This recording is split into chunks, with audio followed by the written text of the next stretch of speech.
High বন্ধুরা, আসসালামু আলাইকুম। কেমন আছেন সবাই? আশা করছি সবাই ভালো আছেন। এই যে বর্ষাকাল চলে এসেছে, বর্ষাকাল মানেই তো হচ্ছে ইলিশ। তাই আজকে নিয়ে চলে এসেছি নোনা ইলিশ ভাজা। তো নোনা ইলিশ ভাজার জন্য প্রথমে ইলিশ মাছগুলোকে কেটে ধুয়ে নিয়ে, পরিষ্কার করে ধুয়ে নিয়ে তারপরে নুন মাখিয়ে রেখে দিয়েছিলাম ফ্রিজের মধ্যে। দুদিন পর ভাজার জন্য নোনা ইলিশটাকে রেডি হয়ে গেছে। তো নুন এখানে দিইনি, কারণ নুন মাখানো ছিল।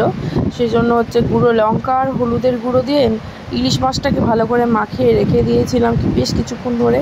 তারপরে কড়াইয়ে তেল দিয়ে ইলিশ মাছগুলোকে এক এক করে ছেড়ে দিতে হবে। তো এর আগের দিনকে তো আপনারা যারা ভিডিওটা দেখেছেন তারা তো জানেনই যে আমি ইলিশ মাছ কিনতে গিয়ে খোকা ইলিশ ভেবে নিয়ে চলে এসেছিলাম। তো বোকা হয়ে গেছিলাম সেদিনকে, আমি ঠকে গিয়েছি। তো সেই খোকা ইলিশের রেসিপিটাও দেওয়া আছে, প্লিজ একটু গিয়ে দেখে নেবেন। আর এই যে ইলিশ মাছগুলো হয়ে গেছে, এবার উল্টে নিতে হবে। এক পিঠ ভাজা হয়ে গেছে, তো সাইডে মাথাটা বাকি ছিল, সেই মাথাটাও দিয়ে নিয়েছি। মাথাটা দিয়েও ভালোভাবে ভেজে নিতে হবে।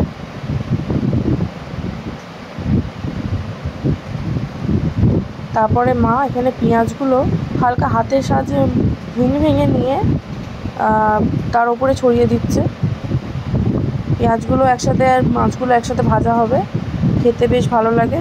এই মাছটা নোনা ইলিশ যেটাকে বলে, এই নোনা ইলিশটা আপনারা অনেক দিন পর্যন্ত রেখে দিতে পারবেন, বেশ কিছুদিন, 6 মাস 7 মাস এরকমও রাখতে পারবেন কাঁচের বয়েমে রাখলে।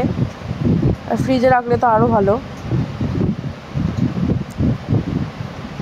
তো এই যে আমাদের ভাজাটা প্রায় শেষ।